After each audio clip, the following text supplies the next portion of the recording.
Good morning. Welcome to the June 28th meeting of the Board of Franklin County Commissioners. Roll call. Commissioner Stottlemyre? Present. Commissioner Harris? Present. Chair Dickinson? Present. Commissioner Dunn? Present. Vice Chair Waymeyer? Present.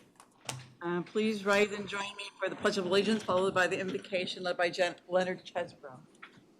I pledge allegiance to the flag of the United States of America and to the republic for which it stands, one nation, under God, indivisible, with liberty and justice for all.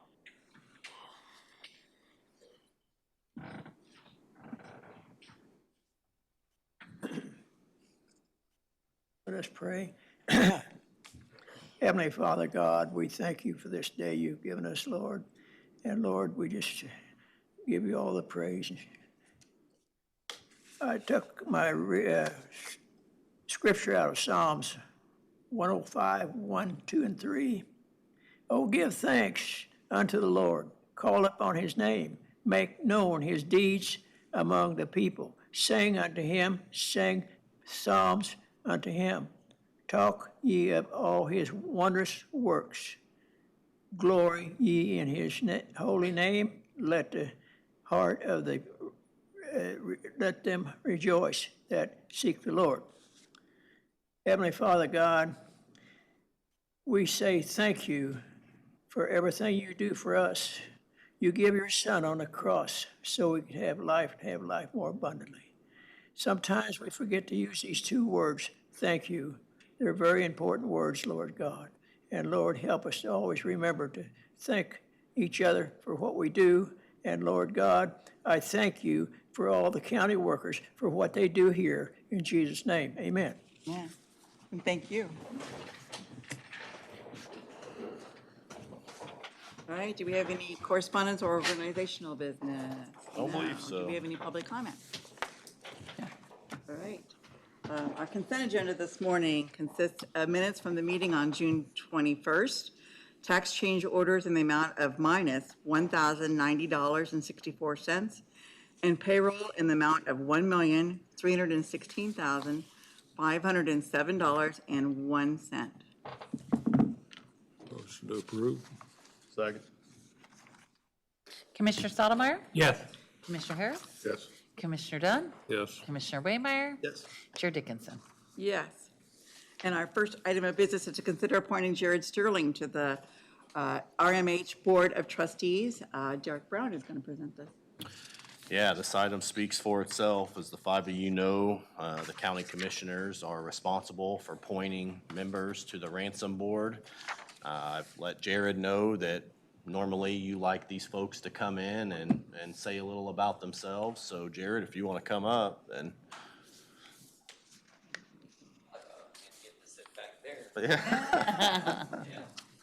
Well, ladies and gentlemen, I think you all kind of known me over the years. I've been in Ottawa for 25 years now, and spent 24 years as you can see by the application in front of you, 24 years as a commercial banker, and last year transitioned over to the investment side of finances. And when Janet Peters came to me and asked me if I would want to be on the board or join the board, I of course had to give it a little bit of a second thought because I keep pretty brisk with a lot of things that I do. But it's not a huge time constraint, it doesn't appear. And I'm also very interested in what goes on with the hospital and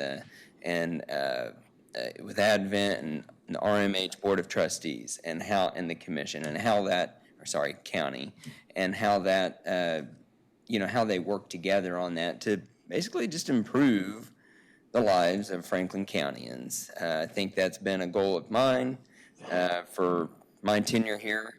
So I'll stop with that. Thanks. If you guys have any questions, just let me know. Thanks, Jared. You're welcome. Thanks, Jared. I asked Jared last week if there was a board that he wasn't on, because he's very involved in the community. And just because of your involvement in the community, I would have figured that you grew up here, but no, just right out of college. You came here and never left. I guess I came in 22. So. All right, that's awesome. All right, cool. All right. If we don't have any other questions or comments, affirmative motion would be to appoint Jared Sterling to the RMH Board of Trustees. Motion approved. Second. Commissioner Harris? Yes. Commissioner Dunn? Yes. Commissioner Waymire? Yes. Commissioner Stottlemyre? Yes. Chair Dickinson? Yes. Welcome. Thank you. All right. Our next item of business, consider for approval entering into contract for commercial appraisal services with Eugene Bryan for the 2024 evaluation year in the amount of $45,000. And Jamie Wilson, our county appraiser, is going to present. Morning, Commissioners. Just bringing up Mr. Bryan's contract for approval for the 2024 year. We've been working together since 2018 for the 2019 year, and we've had a very successful and good relationship this whole time. I've been very happy with his judgment, very happy with the decisions that he makes. And I don't know if you have any questions. What's the increase over last year, Jamie? It was 42,000 last year, and it's 45 this year. Still less than an in-house employee would be when you consider all benefits. As we discussed during his budget meeting, this is the last year we intend to utilize Gene. So then we'll start transitioning to an in-house model. But go ahead, Don. Yeah, I just mentioned that we did discuss it. It has come to us. We have discussed it, and you have told us and explained to us how it works and what the plans are, so. All right, an affirmative motion would be, I make a motion to approve the contract for commercial valuation services from Eugene Bryan. Motion to approve. Second. Commissioner Dunn? Yes. Commissioner Waymire? Yes. Commissioner Stottlemyre? Yes. Commissioner Harris? Yes. Chair Dickinson? Yes. Thank you, Commissioners. Our third item of business, to consider for approval a cost of living adjustment for county employees. Amy Hodo, our Human Resources. Good morning. All right, good morning. As you all know, as part of our pay plan, each year we budget a cost of living adjustment or COLA increase for our employees. In 2023, we budgeted 1.6%, dependent on review of revenue. Janet's office reviewed revenue and agreed that we were in the right position to go ahead and move forward with that. So if you all approve, that would go into effect with the June pay period showing up on the July paycheck. If you have any questions, I'd be happy to answer them. Make a motion to approve. Second. Commissioner Waymire? Yes. Commissioner Stottlemyre? Yeah. Commissioner Harris? Yes. Commissioner Dunn? Yes. Chair Dickinson? Yes. Thank you. Fourth item of business, discuss and consider for the Health Department to offer drug screen collections through eScreen. Pam Harris, the Public Health Assistant Director. Morning, Commissioners. I'm here today to seek your approval for a contract agreement with a company called eScreen, which will allow us to collect drug screening samples from employers' employees. So the contract is actually with eScreen. Their customers are the businesses in town that ask for their employees to have drug screens. And pre-employment physicals is another part of this. So I believe you have the contract in front of you. We did, under advice of counsel, change a couple of things. One of them, which eScreen agreed to, was the liability coverage so that it met the, as K-Camp had recommended for us. So we changed the wording of that to state what we actually have as far as liability umbrella. So do you have any questions? And this is another thing that we've already discussed, I think, our Board of Health meeting, so we've already kind of went over that. This would allow us to be able to enter an agreement and provide a service for businesses in town. Actually, there are also individuals that get eScreen requests, like nursing students sometimes, if they're studying online, they have to go through eScreen to get some of their services done as well. An affirmative motion would be, I make a motion to approve the eScreen 2-year clinic services agreement to allow the Health Department to offer drug screen collections for Franklin County employees and other interested businesses. So moved. Second. Commissioner Stottlemyre? Yes. Commissioner Harris? Yes. Commissioner Dunn? Yes. Commissioner Waymire? Yes. Chair Dickinson? Yes. Thank you for your time. Thanks. And this is something else that already was brought to our attention, but we're gonna, this is the sixth, oh no, I'm sorry, number mine, 5. Discuss and review Franklin County EMS first quarter 2023 reports and consider the approval of the first quarter 2023 adjustments. Christy Hilliker. Good morning. Morning. So I would like to start off with adjustments. As you can see, we had adjustments in the total of $73,501.91. Moving on to the first quarter report, one thing that's going to be strikingly obvious is the decrease in call volume. I don't have an explanation for that at all. Most services around us, their call volumes are up, and ours is considerably down. Going back and comparing data, the last time we had call volumes this low was back in 2014. So that's a very interesting dynamic. Overall, we were short on making budget what we needed to make. Part of that was because of call volume. Other part of that was nuances with insurance companies. If things aren't labeled now exactly in the correct order that they want them, oftentimes insurance companies will just reject the claim or even just fail to accept it. And in several cases, we have received no notification of that, so it's making things a little difficult. We do have some plans in place to help rectify that, where we have now a new system that's going to be able to scrub our reports that we're submitting to insurance companies to make sure that things are in the correct order that insurance companies want them. Also, it'll give us a way to capture insurance that maybe wasn't available to capture before, and it'll make sure that anything that has a possibility of being rejected, we would get an alert and a suggestion on how to fix the problem. So looking forward to that coming into place. Currently, we're doing training on that now.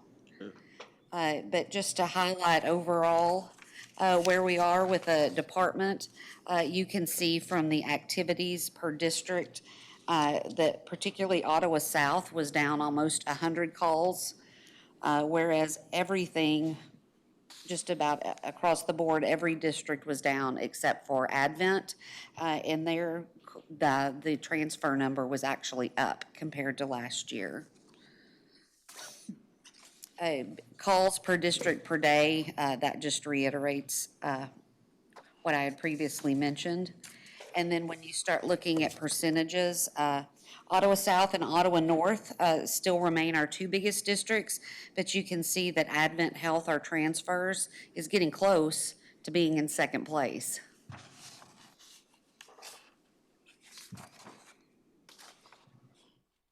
Medical emergencies, sick calls, traumas, standbys, everything again is down because call volume is down, but again, transfers are up. The top 5 things that we dealt with during the first quarter were transfers, falls, sick person, breathing problems, and there was a tie for unconscious fainting, medical alarms, and chest pain. Our receiving hospitals, again, Advent remains the number 1 hospital that we take our patients to. However, we did have a change in dynamic, whereas last year it appeared that we took more people to Advent Shawnee Mission. You can see those numbers are down quite a bit, and Olathe Medical Center is up. As the trend goes, our call times consistently pretty much look the same. And again, ALS care is the overwhelming majority of the type of calls that we're running, so still seeing a lot of really sick people. And then last but not least, with our unit availability, as call volume is down, you can also see that move-ups and status 0 is down. And we didn't perform any mutual aid, nor did we ask for any in this quarter. Does anybody have any questions for me?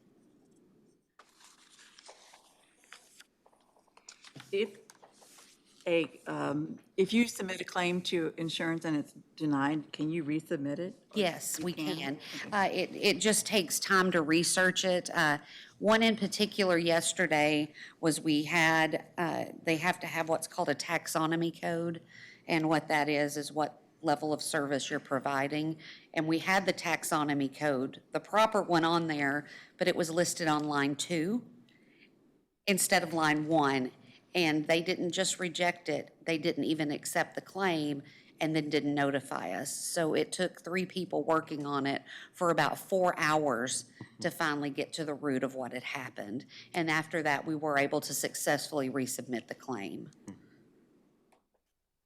So some of this amount that we haven't gotten might still be, Yes, we're continuing to get in, even from May of 2022, we're still getting payments from back that far. Plus, I know that in June, revenues looked significantly better.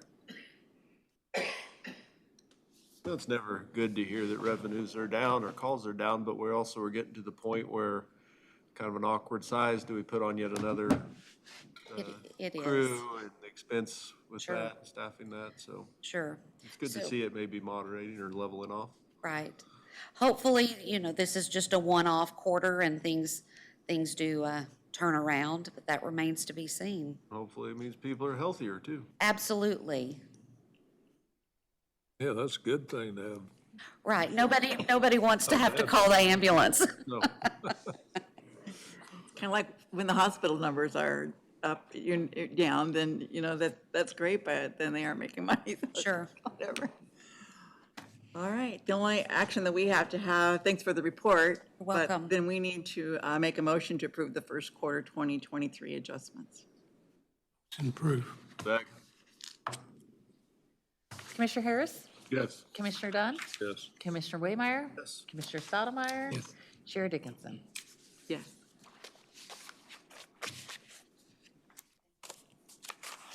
All right, our sixth item of report is to review the attached letter from Tracy and Kelly Fisher and discuss adjusting the valuation of the property located at 363 Colorado Road in Williamsburg.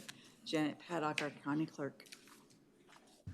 Okay, as you guys can see, that we have a letter from the Fishers requesting that we adjust the value of their property. We've cited the statute here, and Derek has reviewed the statute. And while the statute isn't extremely clear on how all of this needs to be handled, we feel is definitely appropriate and within the intent of the statute to make sure that this is adjusted, the tax amount is adjusted on this property. The statute kind of reads where they would ask for this after the taxes have already been assessed. But in this situation, since the fire happened so early in the year, in February, they're asking for this in the time prior to us assessing taxes on this property. So we think it would be appropriate to adjust the value of the property before the taxes are assessed. That helps the property owners, so they don't get that statement and then see an adjustment. It also helps us in the budgeting process. So we just feel like this is the most appropriate way to handle this situation. So you can see the amounts that we have listed there. The appraised value of the structure is $378,980, which is a $43,583 of assessed value, which is what we would recommend abating off of the valuation before we go to tax statement. And Mrs. Fisher is here this morning if you guys have any questions. I brought a picture. I just wanted you guys, I don't know if you've seen pictures. There's nothing left. Oh, I'm so sorry. So it's okay. You guys, I just brought one. So Oh, wow. it would be helpful. We're trying to do this on our own so that we don't have to take another loan out. because that was almost paid off. We've historically waived building permit fees also, if you ask. When Really? you get to that point. I did not know that. Okay. And I want to thank Janet. She has kept me calm through this whole situation. I got a little fussy, which as a teacher, that's okay, I think. She has been a big help, and I would just appreciate any help that you guys could give. Our builders are out 3 years. We have started the build process of our own. I don't know if any of you knew, my husband used to do concrete, Fisher Concrete, and we have started the process. We've got styrofoam forms, the ICF forms, and we have already poured the walls. We'll be waiting on other people to help us out with the rest of it, so. Yeah, that's it. If you guys have any questions for me. How did you come up with a value of 43,000? That's a value That's the that value that was the value of the structure of the house. And the valuation goes from January to December, and the structure burned in February mid-February. 18th, yeah. So, And you can, I mean, I understand the proration, or, whatever that we need. I didn't know, because that looked like a total loss. I didn't know what It was, well, I think the You still have the 43,000 is land the amount. value. that's the amount of the house. value. Oh, okay. That's just the amount of the house. Not the land, yeah. Not the land. Or the buildings or whatever, yeah. I had a Okay. rental house that completely burned on January 31st. And then when I got my tax bill the next year, it was like, that doesn't make sense. But yeah, so I absolutely understand. But This statute is specific to a homestead, so the way the statute reads, it is for folks who actually reside on the property, so. Otherwise, the value's established January 1. Why is that? I said otherwise, the Oh, yes. value's established Yes. January 1. Yes. Yep. Yeah. if you would like to help the Fishers out, then an affirmative motion would be, I make a motion to abate assessed value of $43,583 for the homestead located at 363 Colorado Road that was destroyed by fire on February 18th of 2023.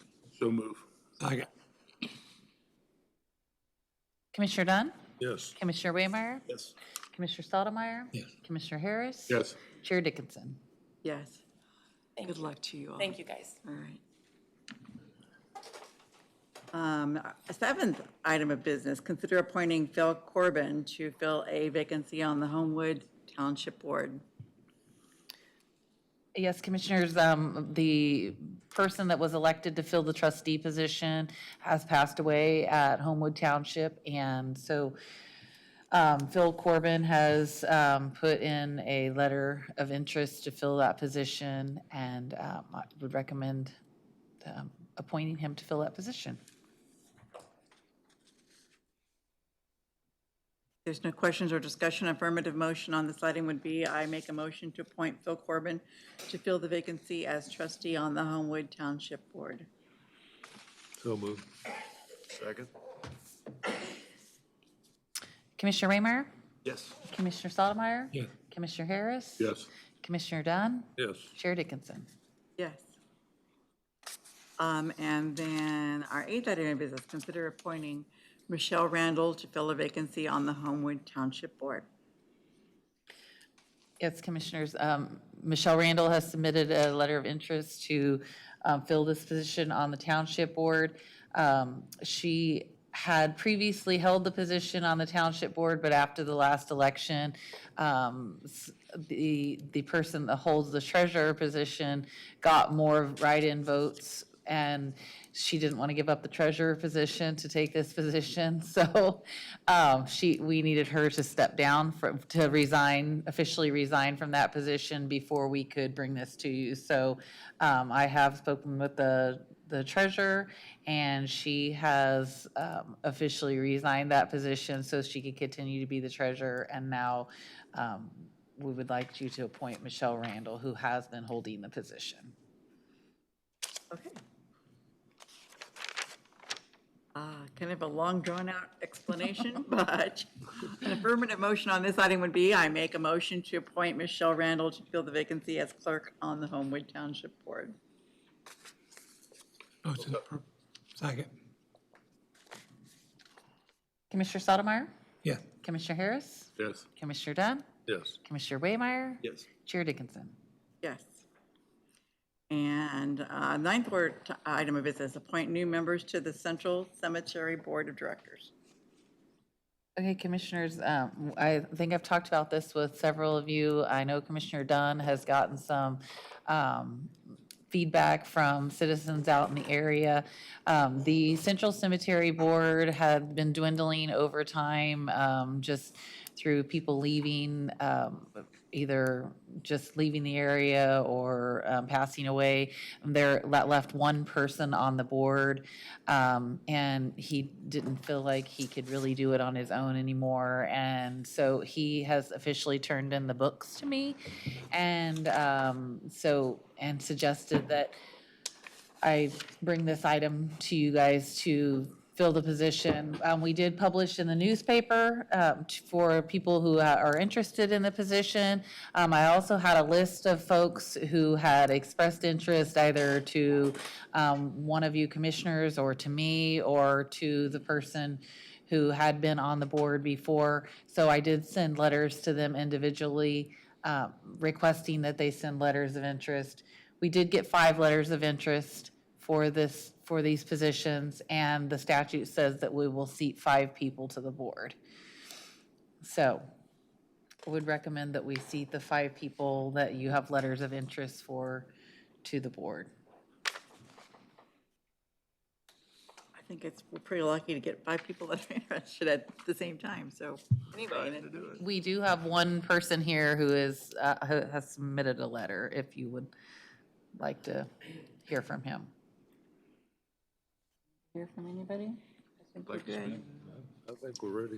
Thank you for coming, but I think we're probably ready to move forward. And an affirmative motion would be I make a motion to appoint the 5 interested parties that submitted letters of interest to the Central Cemetery Board of Directors. Make that motion to approve. Second. Commissioner Harris? Yes. Commissioner Dunn? Yes. Commissioner Waymire? Yes. Commissioner Stottlemyre? Chair Dickinson? Yeah. And our 10th item of business, consider authorizing Bartlett and West engineers to complete the final bid plans and construction and inspection services for a fee not to exceed $550,000 for the widening of Old 50 Highway from Eisenhower Road to Iowa Road. Commissioners, basically, since we were notified of the funding, Bartlett and West has been full steam ahead to work on this. The contract amendment in front of you is to cover the costs associated with the final bid plans, taking care of the bidding services, and also all the construction inspection services. I have Jeff Lawley with Bartlett and West. He's the project manager on the project. I invited him this morning to talk to us a little bit about steps going forward. Jeff, would you mind coming up? The costs associated here are all factored into the money that I've been planning to spend on this project. So it's all accounted for. This isn't new dollars that I'm asking for. Jeff? So moving forward, I don't know how many details everybody knows about the project, but moving forward, this isn't just a mill and overlay where you're going to take off all of the asphalt that is on top of the old concrete roadway that was put in 1928. We're going to widen that concrete a little bit with the milling that's going to require from taking that asphalt off, and we're going to rebuild the roadway back up so that it's going to be 13 feet on either side instead of just 10, so it'll be a safer drive through there. When we're doing that, a lot of the culverts that are there right now are just right at the edge of the roadway. We're going to have to extend those out and do a little bit of ditch work on those sides. And then we're going to have to rebuild that shoulder through there. And we're going to do all of that with the asphalt that we're taking off of the roadway. And a little bit of the complication is that it'd be easier if all the mill and overlays were always the same. But we found that in some areas there's like 14 inches of asphalt, sometimes there's 5. So we had to go back through and completely redesign what the old roadway looked like from the old plans and then what the roadway looks like now. So we have a better idea of how much we're going to acquire, how much we're going to use the project, and then how much the county would need to store for future projects as we move further west on Old 50. So we started on June 6th when we got the great news from KDOT that they were going to help fund this project, and we're going to have everything ready to be out in bid in August. So a little bit of time, but we'll get it out there and ready to go. Anybody have any questions? We are so excited. right? It's gonna be awesome. So excited, all right. Any questions, comments? I only comment that I don't get out there very often, but I have been out there a couple of times for different reasons. Not in my district, so I don't drive it all the time.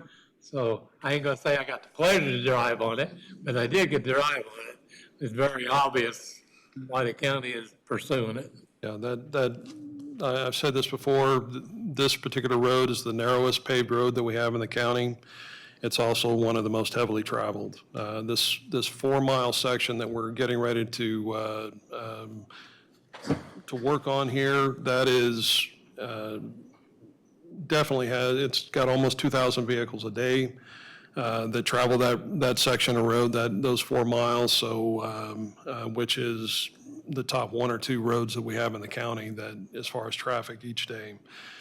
We have a lot of residential subdivisions in that area. There's also additional room for additional subdivisions that could possibly come online at some point. So this is very important. It'll be a huge improvement and really give us an idea of what that entire 16-mile stretch needs to look like over the long haul. So this is the first step in that process, and really excited to get going. Jeff and Bartlett and West are dedicating the resources to make sure that we're able to bid this project this year.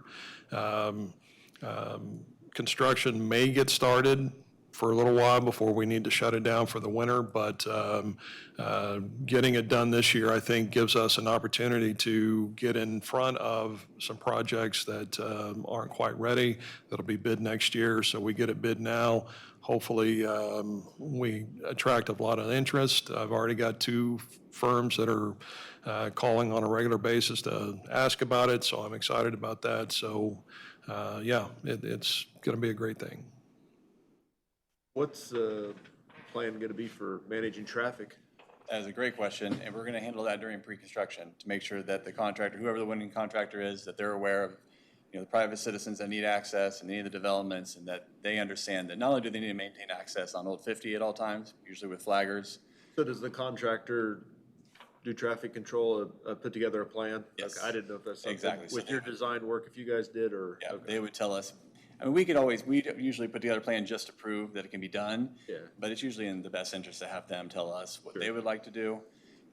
So that way we can review their plan and make sure, and then also make sure we get that communicated to all the landowners so that they understand timing, how they're gonna drive through there, so it's not a surprise at 6 a.m. that they're shut off and they don't know what to do, and they're driving through construction, and want to avoid all of that, and so. It's definitely going to be an inconvenience for the duration of the Yeah, project. there's no way. There's There won't absolutely be, no but- way. But, there's so many folks that their driveway access is right on Old 50. And so we have to account for that during construction. And so we will. You think we'll use detours, or is that an option? If we use detours on a gravel road, we probably need to think about dust control. Right. Yeah. Yeah, exactly. I don't think that there's a need for one, but if for whatever reason the contractor comes in and we've got it slated for 6 months, like, we can knock it out in 3 if you can shut it down, then maybe we consider it, because there's a lot of value in that. But That was gonna be my question. Historically, do you have an idea how long it would take? I think it's gonna take about 6 months. About 6 I months. think that's very reasonable for somebody to do. Things are weird, obviously, still in the construction world, but 6 months, I think, is plenty of time. All right, I was just curious. It's early to worry about that. so Absolutely. wait. Yeah, it's good to think about. I would anticipate, because of the traffic volumes and the number of residences along that stretch, I would anticipate once we have a contractor on hand and we have that traffic control plan, that we have some sort of community meeting just to, try to let folks be a little bit more aware. And so we'll try to do that prior to construction starting so folks can have an idea as to what's going to happen and the level of impact and those sorts of things. There's options for everybody except for the people that actually live on that you do get off at Homewood or whatever, yeah. So Yeah. all of it will work. All right, cool. You have a kind of a start time for, At best, probably October, but I needed to talk to a bunch of the different contractors to see if they even make sense, because typically their schedule's booked for this year. But if somebody does have an opening, then maybe we do, but probably starting next March. And like David said, get on people's calendars early, so we start taking up their spots, and then as those spots start to fill up, then prices start to go up. So try to get out there early. Great. All right, to make a, to authorize Bartlett and West to move forward, an affirmative motion would be, I make a motion to authorize Bartlett and West engineers to complete the final bid plans and construction inspection services for a fee not to exceed $550,000 for the widening of Old 50 Highway from Eisenhower Road to Iowa Road. So move. Second. Commissioner Raymeyer? Yes. Commissioner Stottlemyre? Yes. Commissioner Harris? Yes. Commissioner Dunn? Yes. Chair Dickinson? Yes. Thank you for your time this morning. I appreciate it. Thank All you. right. All right, we're going to move on to staff reports. Derek? Yeah, I, first off, want to thank the five of you for approving the cost of living adjustment this morning. Certainly, my staff and I are aware of where the revenue for the county comes from. We don't take that for granted.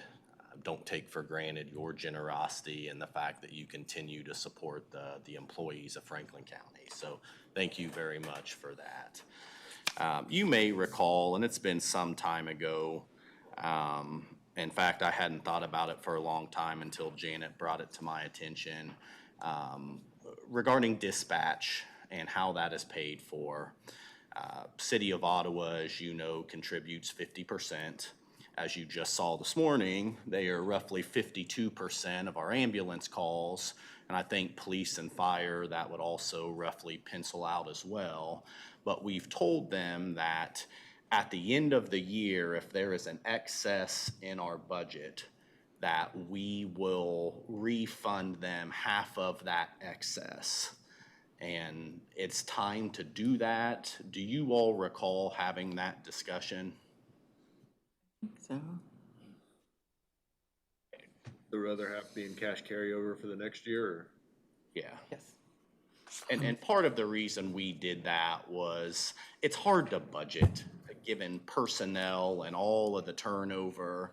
And there was concern about some of the large increases. And so we said, we get it. If it costs that much, it costs that much. But if it doesn't, we will refund half of the excess, keep our half for carryover. And we're about to send Janet and Sarah over there for the 24 budget, and we felt it was the appropriate time to bring this to you. The amount for this year is just under $35,000. It's $34,719. I think I remember having that conversation before. The cash carryover amount that stays with us, that goes to reduce their next year, what they owed. It goes into our overall budget to reduce what we would levy in our budget. But for them, it kind of helps them, it's a similar situation for them. By us refunding that to them, then that gives them some carryover also to offset what they're levying. Yeah. But the part that stays with us goes to reduce the budget, which reduces their ask. Yep. So either way, it's, yeah. Yep. It's Is fair that- either way, but yeah, Yes, that's. it absolutely is. Is that 35, is that half or is that all? That's half. That is their half, okay. Yep. Yes, yeah. So just want to make sure that the five of you are okay with us refunding that amount. Yeah. And if so, we'll move forward with that. Yeah. Okay, I'm Yeah. seeing a head nodding. Okay, I appreciate that. Last thing, and I'll let Roy talk about this a little bit more. He brought this to my attention. He's been receiving calls from a Coffee County commissioner about, and I think this is largely political, but I wanted to bring it to your attention, about the EPA, and they're apparently contemplating changing rules about water discharge. And they're worked up down there and want us to pass a resolution. I've got it here.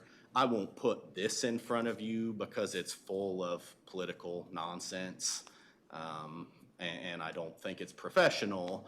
But if there is some desire on your part to pass a resolution. The concern, and I can't speak to whether this is valid, but the concern is that the EPA is tightening up restrictions on certain type of water discharge and that it's gonna hurt small business. And so they're passing resolutions apparently. Roy, do you wanna add to that? Basically, these restrictions could very well put out the small processing plants like Bauman's or Overbrook, Mound City, because of these processing that effluent would be from $1 million to $2 million to put in the system that would meet the EPA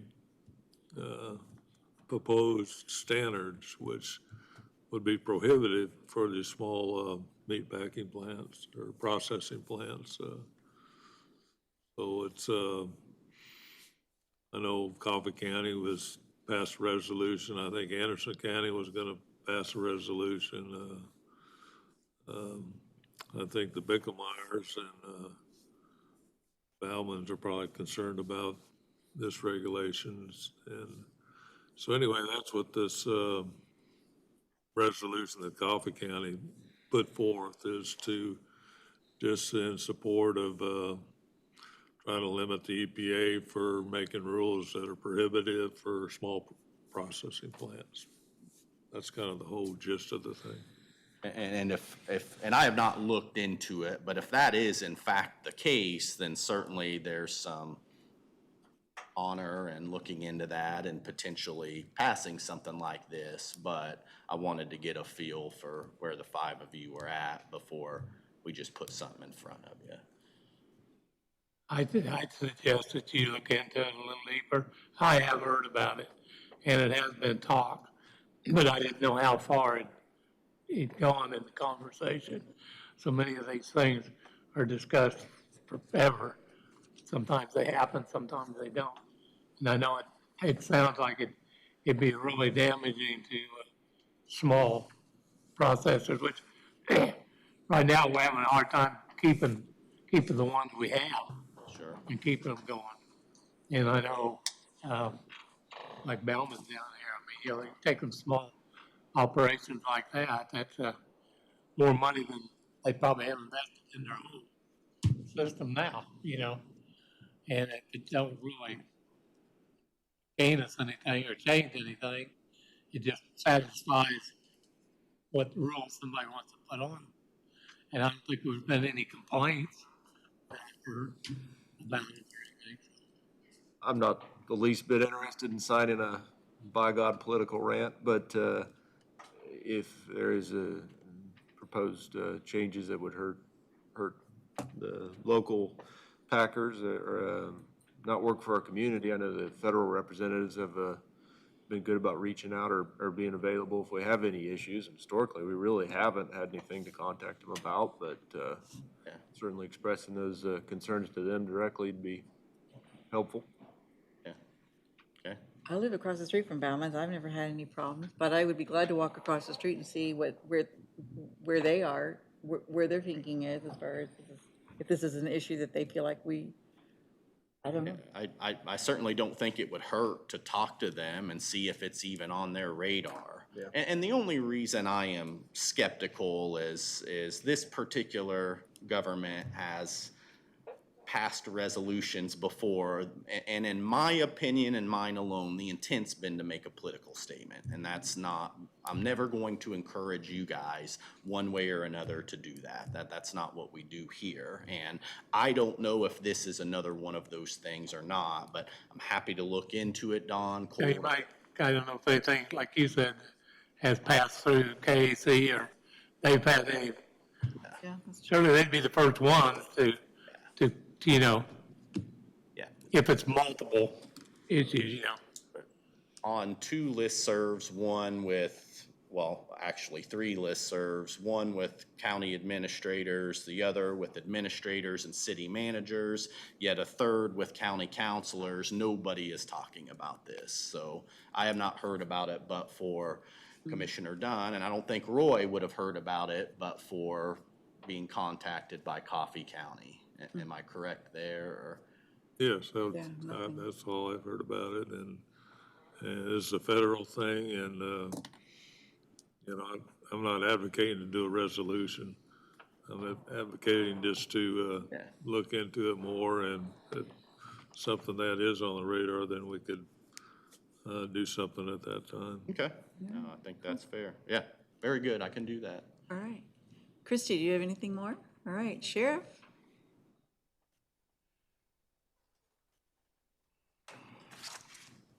Morning, Commissioners. I just wanted to be here to answer any questions if you had them. You've probably seen the last week, the second one being yesterday, our drug enforcement unit has been pretty active, serving some search warrants and shutting down some distribution networks here within our county. Sometimes these things drag on. It takes a long time to build those cases, and so it takes us a little bit of time before we get to the point where we can actually go in and serve the warrants and shut those things down. So I appreciate the public's patience as well as the board's patience in that. And then I want to say thank you for the resources that you guys provide for us. It was we did utilize our STAR team, the SWAT team that we have. We utilized our crime scene unit that we've had in place for just under a year now. But so all that the training and resources that you've been able to provide us, we've been able to put to good use to keep everybody safer. When you're dealing with products like methamphetamine and fentanyl on search warrants, having those specially trained people and the equipment and the resources that they need to stay safe, that's a very important thing for us. So we are very appreciative of that. And these are the type of reasons that we'd asked for those things and that you guys were responsive in providing those. So we would just want to thank you for that. So that's all I have unless you guys have questions for me. Thanks. Jamie, do you have anything else? No, okay, Dustin. Amy? Health Department? No? Joanna, you have anything? All right, we'll move on to David Lee. Thanks for sticking around for the Public Works update. The only thing I have today, on Monday morning, we held a pre-construction conference with Vance Brothers on the chip seal project. There's a possibility that they may come into the county to do bits and pieces. They've got some breaks in their schedule. So we are out in preparation for that. We're out doing blade patching. We started that yesterday. We'll continue that through the end of this week and probably into next week to be able to get everything covered. But we're basically ready for them now in many areas. So looking forward to getting that started and getting it finished ultimately. It may be in September when they get it completely wrapped up. But they are at least thinking about getting here. And so we're doing the things that we ordinarily do. We've moved that up to be able to be 100% prepared for them. So citizens will probably run into our equipment out on the road they were on Stafford yesterday. They made it to Centropolis, and they will continue on west from there. We've got a little more substantial work to do. We've got a little project on Old 59, just north of the railroad bridge, right at the north edge of town.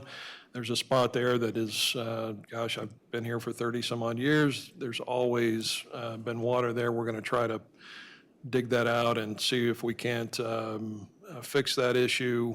We'll probably start that project as a separate thing sometime next week. And then we've got another area off of Stafford that a road that KDOT put in as a part of the new 59 construction.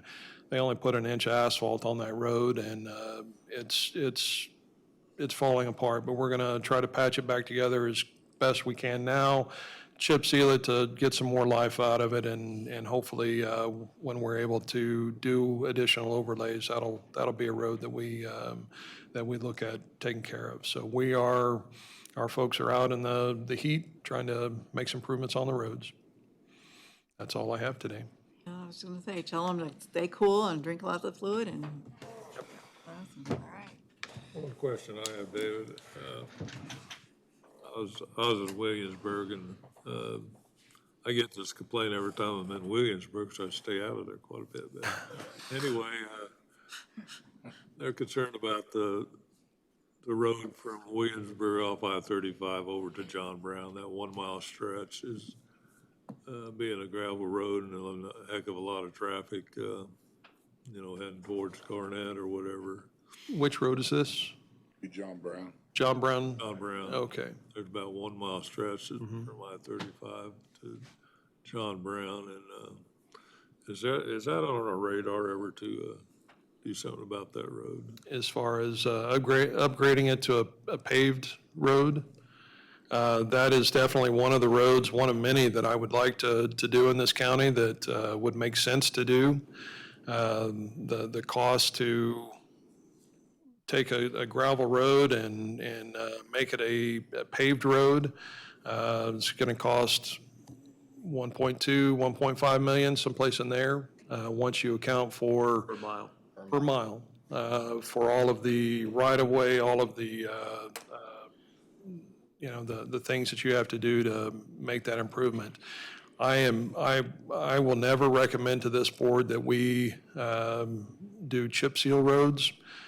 There's nothing structural about the chip seal, and with the weight of the semis and the farming equipment and the trash trucks that roll up and down our roads today, a chip seal road would be a poor investment in my mind. Our subdivision standards call for 4 inches of asphalt, and that's what I would expect us to do on any new roads that we build, which makes it pretty expensive to do that. But I would love to have a pavement program. I absolutely would. If we could just do a mile a year, that'd be We've got a great. policy for upgrading roads or upgrading roads to be the paved secondary standards, and they require, both ends of that road need to be a paved road, so connect a paved road on both ends, and then a minimum traffic count, right? Well, I think so. I haven't looked into that because it really hasn't been anything on our radar. But there are a number of roads, Homewood to north to I-35 would be another section of road that would make sense. And then there's a whole host of others that would be good to pave someday as well. We kind of quit doing that when the state quit giving so much. I mean, it just became cost prohibitive. Yeah, I think the last time the county paved new roads was, when was that It was the big 30-some mile project, and my grandpa was on the commission. 36 miles. 36 miles, yeah. Then they're originally looking at doing 11, a much less number, but more asphalt. They decided they could do 30-some miles thinner. Unfortunately, they financed it for the same period of time. The life of the road didn't meet the length of time they financed, which left us with kind of a burden of repairing roads that we were still paying on and not. And that's pretty much when the program ended, because all those resources were shifted to try and fix that problem as opposed to expand the paved network of roads. Right, and I think they only put 2 inches of asphalt, if I recall. Yeah. I'm not proposing that this is or should be on the radar anytime soon, but you start talking about paving roads and 1.2 to 1.5 million a mile. I mean, if that's ever something that the board aspires to do, I think we have to start talking about dedicated sales tax for that purpose. And that's how they do it in Miami County. That's how several communities with nicer roads than us. I don't think we could do that and put that burden on the taxpayers for property tax. So just something to keep in mind. Last asphalt project we did was from 68 to Rantoul with Coat. Yep. 15-year guaranteed deal, and complained, and even the board and the public complained about the cost of that. But the only mistake they made was they didn't do 15 more miles. Well, just 3 or 4 years later, we revisited it, and the price had doubled in that 3 or 4 years. So yeah, it sounds expensive when you do it, but it also is expensive to wait also. It might be something that would be interesting to put on a study session, just to kind of feel it out, you know, I mean, and that way, if you actually put it on the ballot and say, how bad do you want it? You know, you'll actually get the feeling of what the county is looking at, so. Anyway, Okay. if that's the way we'd have to go, then that might be something at least to consider, think about. All right, anything else? You good? All right, Janet. All right, go to commissioner reports. Didn't have a whole lot. I did go down. They had a presentation and for the new broadband. It's in Mocan area in Rantoul, and they had the fireworks, and the Mocan was there, and anybody could come down to their tent, and they discussed with them cost and you know, things that instead of having to visit everybody, they had an opportunity for a lot of people to just come in there, visit, and they had a real nice deal they put on down there. I don't know if I mentioned before, when Paul, a week or two ago, I know Roy went, and because he was on the RC&D board, we helped sponsor, he had an ag gathering of several ag organizations and economic development from 6 different counties. And he had it down here at time. We had a luncheon and invited them all in there.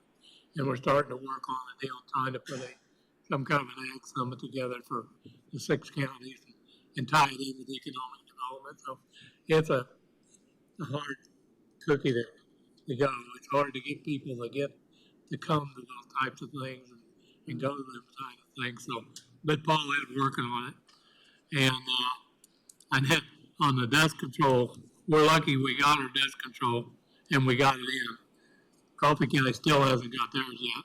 And they're even at the point they're going to have to start offering to refund people back their money down there. I can't remember, did I share with you all that Anderson County elected to refund all the money? Did I do that? It's Okay. crazy. Yeah. I know Coffee's doing the same thing. Yeah, they're, They're talking about it. Yep. So I guess we're lucky we got ours when we did. That's all I got.